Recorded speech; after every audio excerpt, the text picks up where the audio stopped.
I wish there was some rhyme or reason to this. I tell you, because it's up to 60%. I know for a fact that people actually, this starts going live before it actually does, but I have to wait till it does its whole thing, and then I go, hey, how you doing, YouTube? Matt Nassa Beer Reviews, back with a little bit of unboxing. New People's unboxing. New beer mails from New People's unboxing. Should I build a new brewery time? We'll get to that in a sec. This be from Adam from the Lehigh Valley. He reached out to me probably about a week and a half, 2 weeks ago and said, hey man, there is a new brewery here in the Lehigh Valley area. I dig them. They're my boys. I want to send you some beer off to review because I like you doing the review thing that you do. So that's why he sent me beers. Kind of poopy though, because he sent this off last Monday. I should have had it a day later because that's how close we are. We were going to do an actual like social distancing kind of handoff thing. It just wasn't on the cards.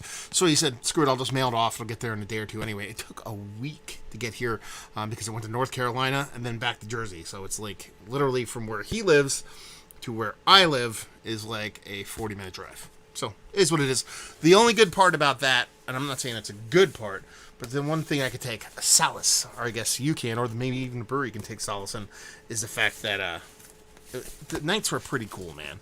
Like it's been getting kind of fall weather, so this was probably never in a truck for more than a short period of time on pickup day and delivery day, and other than that, it was probably in some kind of warehouse somewhere, so not getting all that hot. So we'll see what's what. So this should be all McCall Brewing. I have no idea what these guys are all about. They're brand new. They opened not that long ago. The only thing I know is the information that comes to me from Adam, and that be that the head brewer was a brewer at where was he? I think he was actually at Budweiser, a big brewery. Let's put it that way. Spilled my floor there. A big brewery, and then he was worked at Coney Island Brewery for quite some time, and that's all I know. So yeah, let's get this all packed up. Try not to be as slobbish, even though I knock everything around. So we have a total of 5 beers in here. He actually wrote what these beers were before he sent them off, but per usual me, I forget. I wanted to forget. I want to do it kind of going into it kind of fresh, because I know that's how I typically go in with you guys.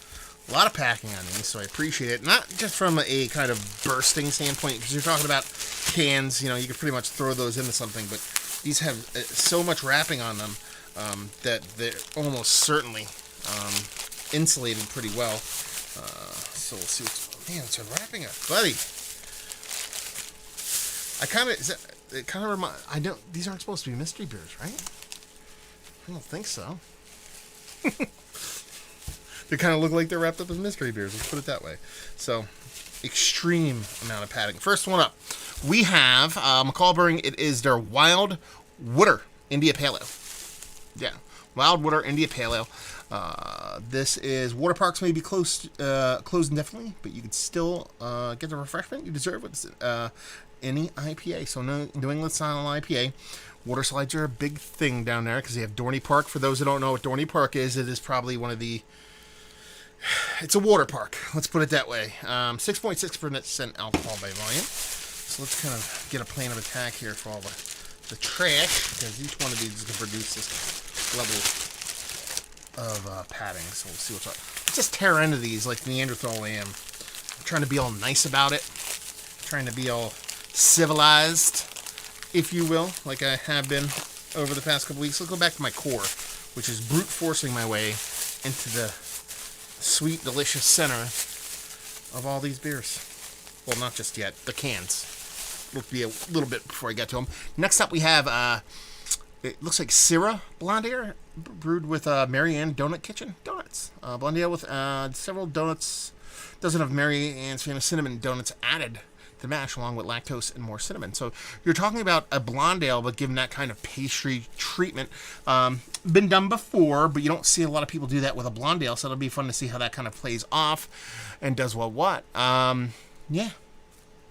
6% alcohol by volume. I like the trend going on here. We got a 6%er. Now we got a 6.5%er. Now we got a 6%er. Yeah. I'm liking this. Buck and Five is up in here and says it Is it my bad? My favorite videos, reviews are to see our stout porters, bourbon barrel aged stouts and porters. No, not at all. You do you, man. People, you like what you like. As long as you're not hurting babies, dogs, or elderly people, you're more than welcome to do whatever the hell you want. And obviously, like, humans in general, women, and children, and people, and all that stuff. I'm not trying to be funny, you know what I mean. Blood Orange Any IPA.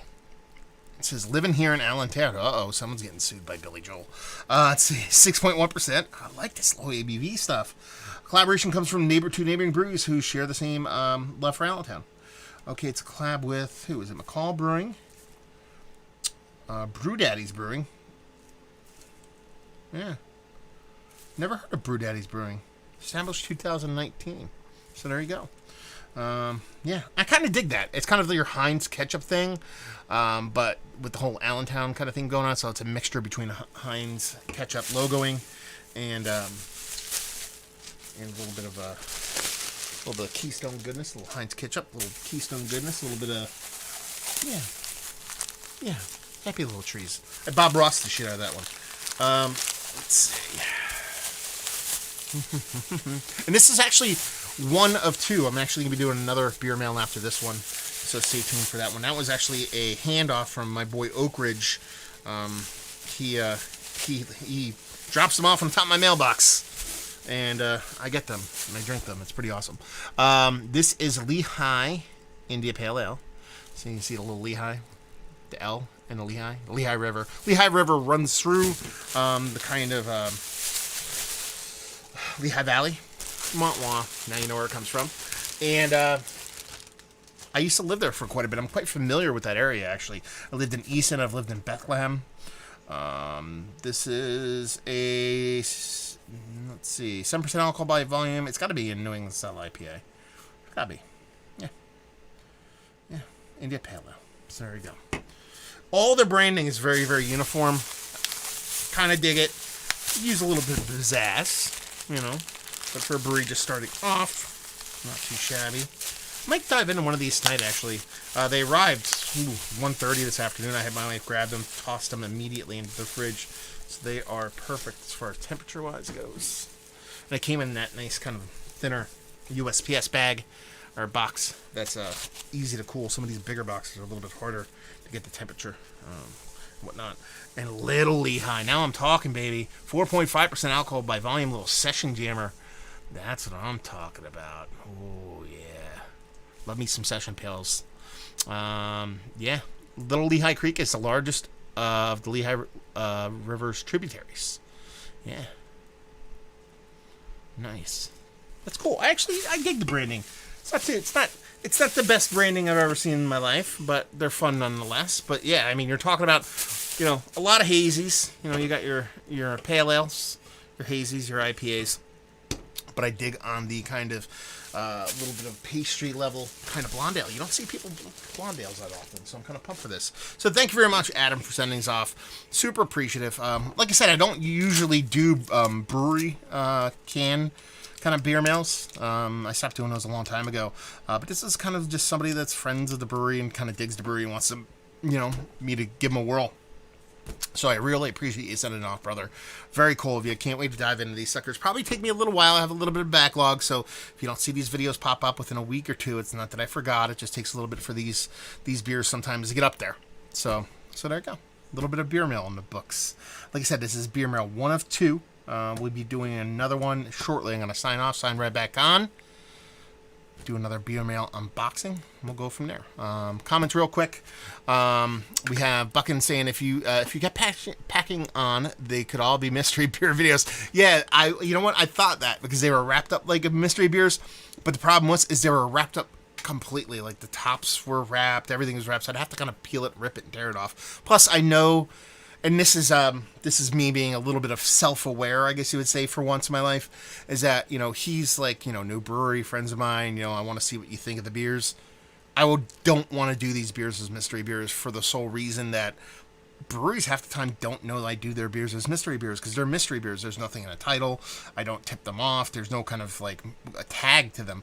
Every now and then, if there's like a brewery I never heard of before and I did a mystery beer and it blew my socks off, I'll literally write and be like, hey man, That's why, I had this beer. I had no idea what I was drinking, and it was one of the best beers I ever had. And that's happened maybe like 2 or 3 times in the past, 3 years I've been doing mystery beers. So for the most part, if a brewery actually sees a mystery beer, they're randomly stumbling upon it, or somebody who they know or somebody who likes the brewery has seen it and clues them into it. So get the little local guys some love, give them a little bit of pub. Hopefully good publicity. Can't not tell the truth. So we'll see what's what. So there you go. Hopefully you guys enjoyed this little unboxing. Hopefully you stick around for the next one. Hopefully you enjoy me drinking these little itty bitty jammers. Today's grand scheme of things, these are itty bitty. You're talking about nothing over 7%. It's kind of cool. And see you in a bit.